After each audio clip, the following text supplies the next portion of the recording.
2年前、この世界の魔族の王から襲撃を受けた。Usato, a regular high school guy with a pretty ordinary life, bad grades, no friends, and zero romantic adventures. He's your typical nice guy. But before we delve into that, don't forget to hit the like button and subscribe to our channel for more fantastic anime recommendations, even helping out birds on a regular day. But here's the catch. He's secretly yearning for something more, dreaming of a fantasy world to spice up his otherwise dull existence. One day, the plot thickens when his umbrella gets swiped, leaving Usato with a dilemma. Instead of chasing the thief, he decides to play the noble card and waits for the rain to stop because, you know, princesses can't be caught in the rain. But, surprise, the rain decides it's in for the long haul. Suzyun, the student council president, entering the scene. She's got questions about the missing umbrella, and Usato, though nervous, spills the truth he's umbrella-less. Suzyun informs him that the school is closing, and Usato takes it as a clue to exit her presence. Ready to leave, he's stopped by the stunning vice president, Kazuki,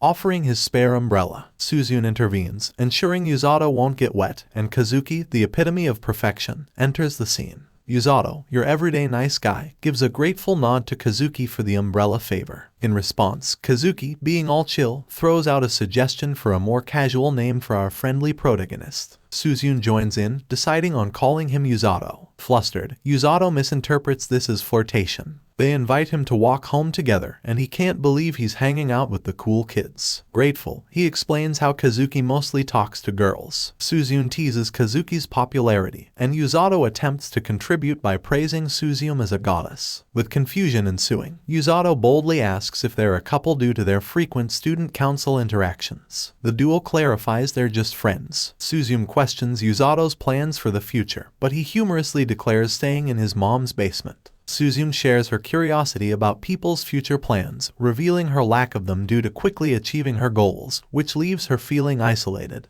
Usato relates, feeling a connection in their shared feelings about life. Suddenly, a bell interrupts the conversation, bringing an unexpected pause to their interaction. Usato's all confused, scratching his head as things take a wild turn. Kazuki, trying to make sense of it, asks about a bell sound, but Usato's in the dark, can't hear a thing. The bell gets louder, but Usato's still in his own world. And then, like a plot twist, a magical circle pops up under them. Now, here's where it gets interesting. Cool as a cucumber, Usato drops the bomb that they're getting summoned to a whole other world. Kazuki's giving him the side eye, thinking he's maybe lost it. But guess what? Suzyun's got a big grin, thrilled at the idea of monsters and heroes in a magical realm. Buckle up, it's about to get magical. Suddenly, they blink, and bam. They're not in city anymore. Instead, they find themselves in this weird room.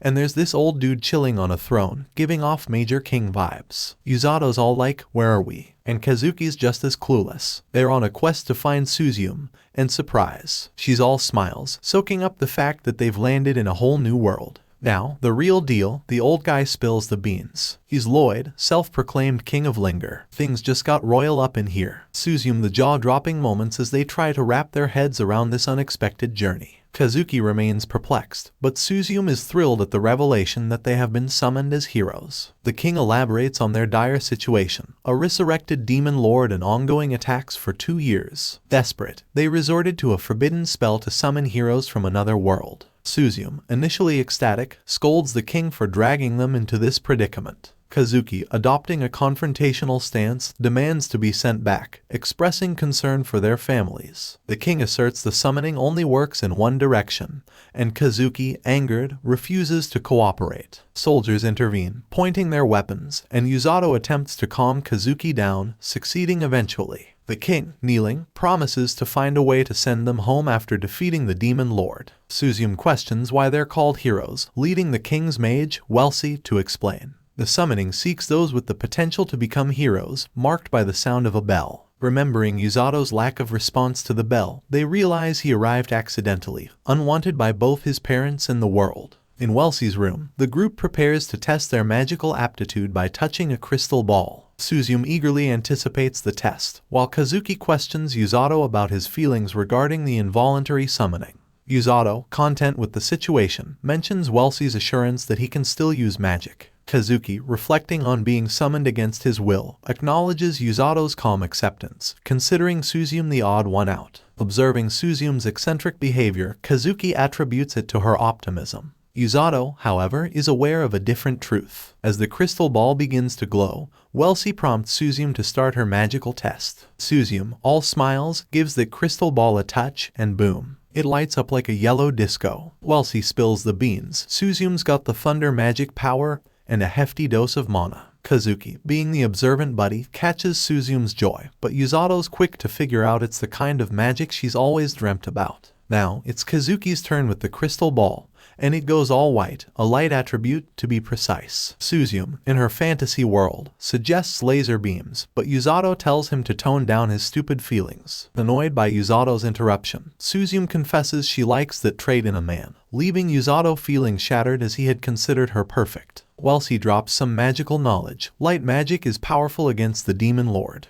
Usato, feeling bold, decides to test it out. But guess what? Instead of the expected light show, a flash of green throws everyone for a loop. While Suzume and Kazuki find the color beautiful, Welsi panics, grabbing Usato's hand and rushing back to the throne room. The king's got that puzzled look, wondering if they've sorted out their magical talents. Welsi confirms that Kazuki and Suzume are packing some serious magical potential. But when it comes to Usato, there's a pause, a little hesitation in the air. Here's where it gets interesting. The king, thinking he's got it all figured out, laughs it off, assuming Usato's the master of darkness. But when Welsi reveals that Usato's crystal went all green, Usato, still in the dark, throws out the big question.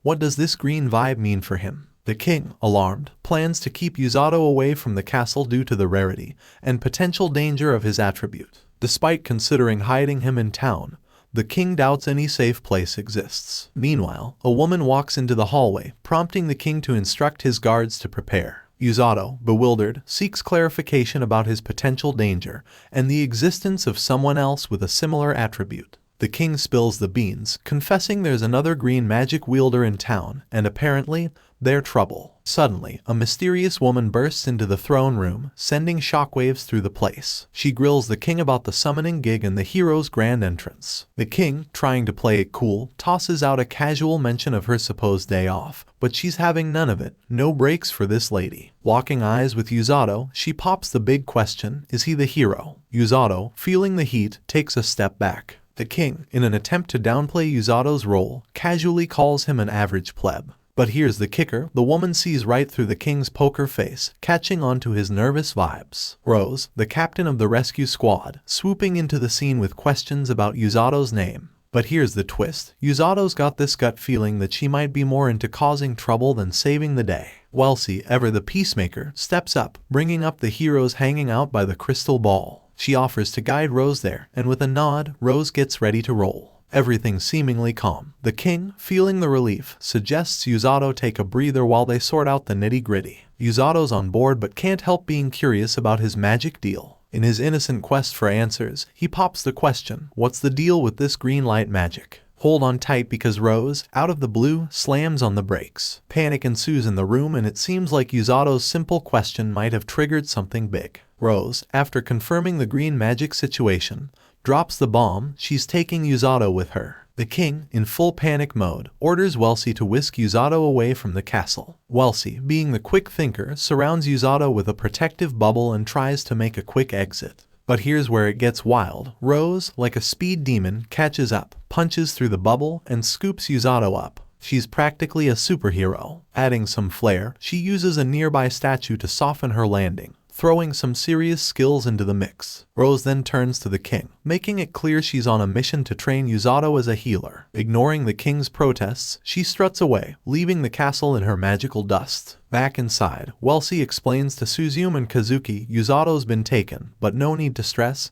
he's totally safe. She reveals that Usato's attribute is healing magic, a rare skill in their world. Rose, meanwhile, leads Usato to her base. A fox girl observes their interaction. Welsi further explains that Rose will teach Usato everything she knows, but warns that Rose's training methods are unorthodox, akin to living in hell. At the base, Rose informs Usato that he'll be living there from now on and introduces him to the other members, who appear more like a band of bandits. Rose kicks one of them away for scaring Usato, and they introduce themselves in a quirky manner. Rose clarifies that while her squad has only 2 more healers stationed elsewhere, she will personally teach Usato healing magic. Panic sets in for Usato, but Rose brushes off his concerns, leaving orders for Tong to show Usato around. The bandit gang jokes about the challenges he'll face under Rose's tutelage, indicating he'll be living in hell. As night falls, Usato initially worries but eventually realizes the futility and falls asleep, preparing for the challenges that await him. And get ready for an epic journey. Hit subscribe now and be part of the adventure unfolding in the next video.